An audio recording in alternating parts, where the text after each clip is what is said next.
আমরা বিভিন্ন ডেট সম্পর্কে একটু জানি। একটা হচ্ছে ডিক্লারেশন ডেট। এই ডেটটা কি? যেদিন ঘোষণা করা হয়, যে ওই যে এতক্ষণ আমরা দেখলাম না যে ঘোষণার বিভিন্ন স্টাইল আছে। 10% পে আউট দিচ্ছি, 100% ক্যাশ ডিভিডেন্ড দিচ্ছি। তো এই ঘোষণাগুলা, এই ঘোষণাগুলা মূলত হচ্ছে যে তারিখে দেওয়া হয় সেই তারিখটার নাম হচ্ছে ডিক্লারেশন ডেট। তারপর হচ্ছে ডেট অফ রেকর্ড। হ্যাঁ, ডেট অফ রেকর্ড মানে কি এটা বোঝার জন্য আমরা কিছু জিনিস ফার্স্ট একটু বুঝি। কথার এটা একটা টাইম লাইন, এবং এইখানে হচ্ছে ডিক্লেয়ার দিল যে আমরা 10% ডিভিডেন্ড দিচ্ছি। তো এটা তো সেদিনই আর দেয় না, এটা কয়েকদিন পরে দেয়। যাই হোক, কথার এখানে দিল। হ্যাঁ, এটা হচ্ছে পেমেন্ট ডেট। এটার নাম কি? পেমেন্ট ডেট, যেদিন দিল আর কি। আমার কথা হচ্ছে যেদিন দিল ভাই দিবে কারে? কারণ এই শেয়ার তোর কন্টিনিউয়াসলি কেনা বেচা হইতেছে। সো আলটিমেটলি ডিভিডেন্ডটা যখন দেয়া হচ্ছে ওটা আসলে কারে দেওয়া হচ্ছে, তাই না? তো এই জন্য আরেকটা ডেট বানাইছে, সেটার নাম হচ্ছে রেকর্ড ডেট। অর্থাৎ ওই তারিখে রেকর্ড করতে বসবে, রেকর্ড মানে হিসাব করতে বসবে যে ঠিক ওই তারিখে, ঠিক ওই তারিখে আমার 100 জন, হ্যাঁ কথার কথা আমি বললাম, হ্যাঁ যে মাতলুব, হ্যাঁ হ্যাঁ তারপর হচ্ছে 2 নম্বরে আছে কথার কথা হচ্ছে আকাশ, হ্যাঁ হ্যাঁ 3 নম্বরে আছে কথার কথা হচ্ছে তীর্থ। হ্যাঁ, তো এই এই এই এই যে কাহিনীটা, এটা কি হইলো যে ভাই এই যে 1 নম্বর শেয়ার কি মাতলুব হোল্ড করে আছে না, এখানে কিন্তু কন্টিনিউয়াসলি কেনা বেচা হইতেছে। বাট এমন একটা তারিখ, যে তারিখে আমি হিসাব করতে বসছি যে ওই তারিখে ওই শেয়ারটা ঠিক যার কাছে আছে সেই হচ্ছে শেয়ারটা পাবে। 2 নম্বর শেয়ারটা যার কাছে আছে ঠিক সেই পাবে। সো আমি যদি এমনি হিসাব করতে বসি 1 2 3 4 5 এমনি 300টা হিসাব করি যে ভাই কে এই শেয়ারের ডিভিডেন্ডটা পাবে, ওই তারিখে যারা এটা হোল্ড করে আছে তারাই পাবে। এই জিনিসটার নাম হচ্ছে ডেট অফ রেকর্ড বা রেকর্ড ডেট। হ্যাঁ, আচ্ছা, আর এক্স ডিভিডেন্ড ডেটটা কি? এক্স ডিভিডেন্ডটা হচ্ছে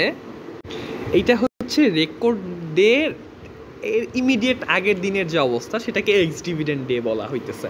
হ্যাঁ, কথার কথা হচ্ছে যে এই দিন রেকর্ড হচ্ছে। হ্যাঁ, কথার কথা পেমেন্ট হবে এইখানে, রেকর্ডটা হচ্ছে এখানে কেনা বেচা ধুমায় চলতেছে। সো আমি যদি চাই যে আচ্ছা কথার কথা এখানে হচ্ছে ডিভিডেন্ড ইল্ড দেখলাম 30%, কথার কথা এটা অনেক হাই।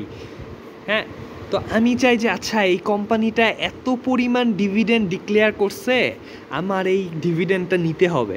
সো ডিভিডেন্ডটা কিন্তু পে করতেছে এইখানে। সো আমাকে অবশ্যই রেকর্ড ডেটের আগে গিয়া, হ্যাঁ রেকর্ড ডেটের ইমিডিয়েট আগের দিন বলে এক্স ডিভিডেন্ড ডেট।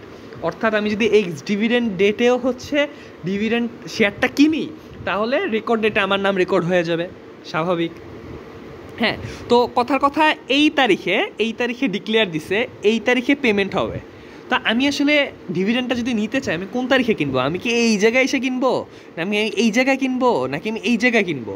হ্যাঁ, সহজ হিসাব রেকর্ড ডেটের আগে যে ইমিডিয়েট যে ডেটটা এক্স ডিভিডেন্ড ডেট, জাস্ট ওই দিন যদি কিনি, বা এর আগেও কিনতে পারি, কোনো অসুবিধা নেই, বাট অ্যাটলিস্ট ওই দিন পর্যন্ত আমার কিনতেই হবে, বা ওই দিনের আগে কিনে ফেলতে হবে, যাতে আমি রেকর্ডেড হইতে পারি এবং আমি ডিভিডেন্ডটা অবশ্যই পাই। হ্যাঁ, এই হচ্ছে আর কি ডেট অফ রেকর্ড। আর এক্স ডিভিডেন্ড ডেটও তো বলেও ফেললাম। এক্স ডিভিডেন্ড ডেট আর একটা হচ্ছে কি বললাম, সেটা হচ্ছে ডেট অফ পেমেন্ট।